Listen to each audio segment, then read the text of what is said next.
This is Von Sinatra. Oh, you wanna go places you ain't been before. Begging please like we want more. I know there's way more in store. So, I was born in Washington, D.C.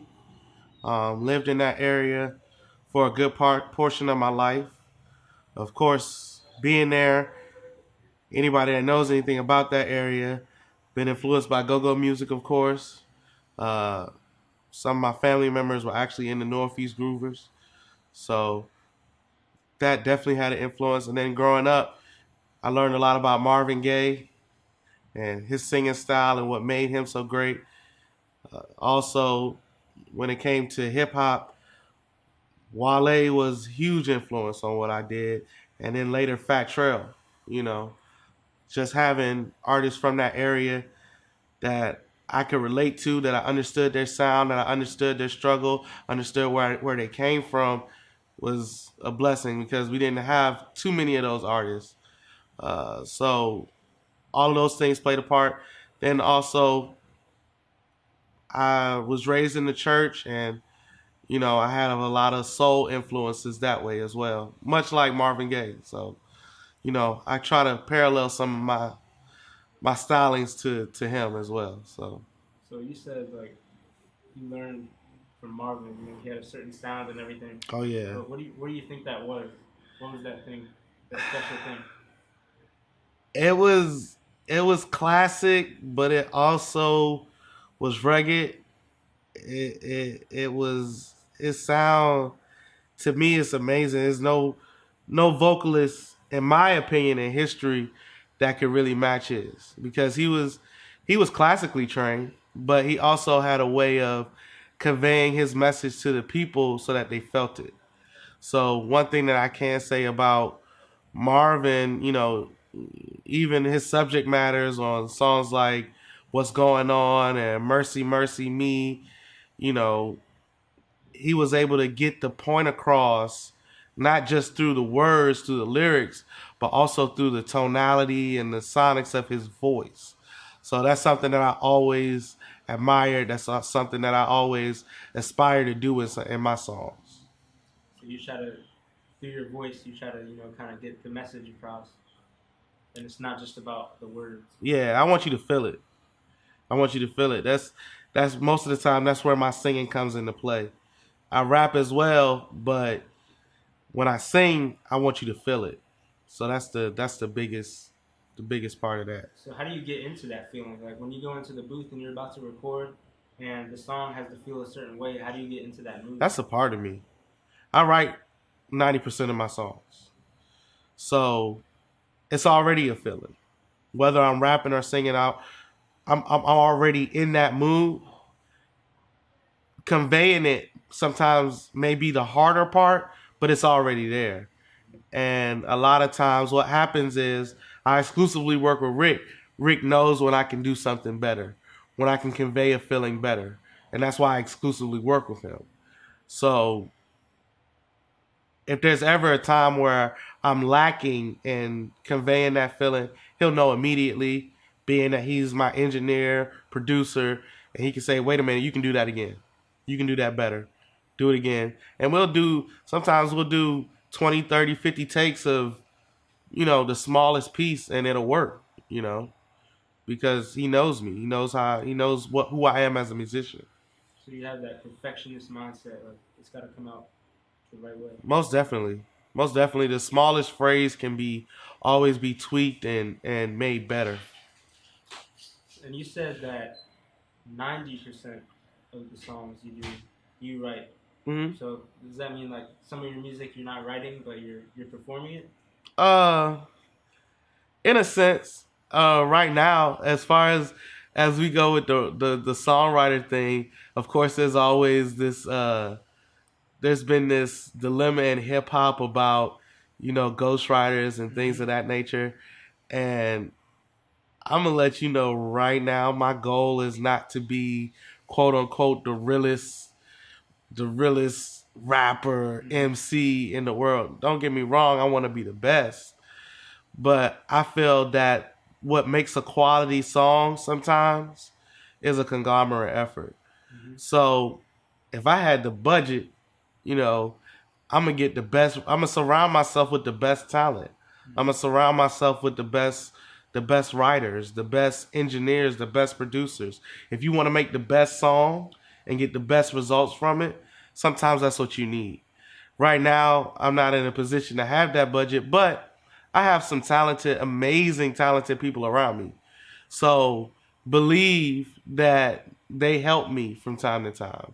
They definitely give me, whether it's just motivation, whether it's just an inspiration to write a certain song, an idea, you know, it may not be even the whole song. I might put the words together, but it was inspired by a conversation that I had with somebody. So when I say 90%, I account all that into play. So Yeah, and I personally don't think that there is a problem with ghostwriting. I think it's mostly about the singer, their voice, their character, oh, definitely, the delivery of the song. oh, I definitely, think that's what makes the song. yeah, definitely. Um, and also, it's like it's not all about the writing. Who wrote it? No, You know?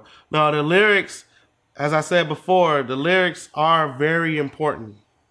They're like the they're like the foundation of the song. But the performance is just as equally, if not more important. Because if the lyrics are great but the delivery is bad, I mean, Ice JJ Fish. That's what it is. You know what I'm saying? Sometimes I listen to them like, I listen to a lot of things and people may be like, Vaughn, you find something? No, yeah, I'm going to find something good in what somebody's doing. That's the first thing I'm going to look for. And what's funny is he be saying some real stuff, but he can't sing. It's just, that's the bottom line. But maybe he could work with somebody else and, it actually work out for him. Somebody that can actually deliver what he's trying to do. And you mentioned, there's kind of a thing going on where people are talking about ghostwriters and everything. Man. How do you feel about that? Do you think it's a problem? Knowing how this game works, knowing how, this is a music business, okay? And I think a lot of time people lose focus of that. I feel like if you want to make those, people are trying to make certain types of numbers. You got to understand that. Mm-hmm. People are trying to make pop star numbers. That's the reality of it. Hip hop artists are now the pop stars, and you got to make those numbers to be relevant to your label, so your album doesn't get shelved. In order for that to happen, you're not going to be able to write everything on your own. I don't care who you are.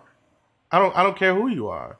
I mean, I even watch, videos and of some of the greatest. When we talk about Nas said that his brother, gave him the first line for one mic. That's writing. He helped write that song. Uchi Walla Walla. He helped write that song. So that's, you're gonna have to have that. I watched a video of Kanye West pre college dropout Kanye West talking to Jay-Z about a beat he made, and then talking to him, essentially giving him a reference. Giving him the basis of what the melody could be for the song, or what the rhyme scheme could sound like. That's writing. Writing isn't just actually words. Writing can be part of the arrangement of the song.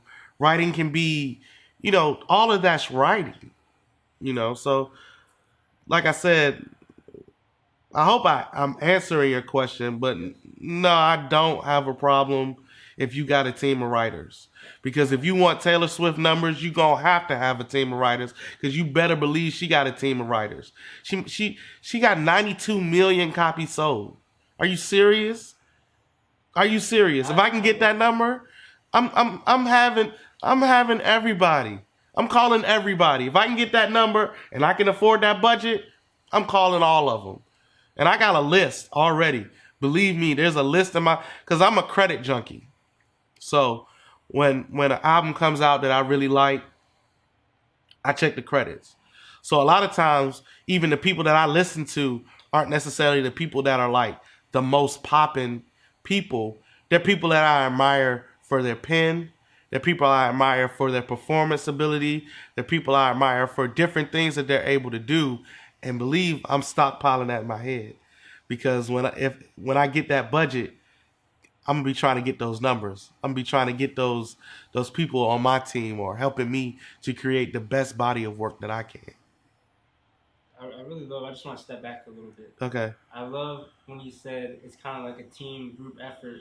You know, finding the rhythm of the song, the vocals, everything. Because if you go back, you know, to the '80s and '90s bands, Right. there wasn't one person making the song. They got together and they came up with the song. And I feel like that's kind of what you were saying, and that's why they kind of describe rappers as the rock stars of today. You're a front man, essentially. Yeah. In a band, you got a front man in a band normally, right? In a rock band, okay.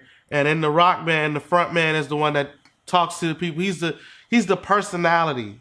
It might not always be the lead singer. Sometimes the lead guitarist is the front man, you know. But he's the person that goes out and, you know, is the face of the band, right?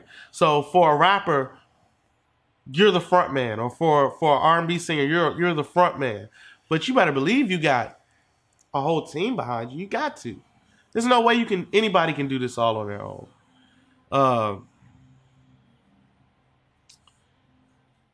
I think a lot of what it is people's ego and pride, and they don't want to admit that they have. They want to feel like they did it all by themselves. They want to feel like they did it all right. They want to take all the credit, and they don't want to admit that they had help. You seem, you know, very wise. You sound like you know what you're doing. You've been really paying attention, keeping your eyes open, watching what's going on. You know, you're a singer. You're surrounded by rappers. You know, you're in billionaire mindset, and I think you kind of bring something different to billionaire mindset. You know, different kind of sound. Would you say that you think you contribute to a new kind of sound for billionaire mindsets? Oh, definitely.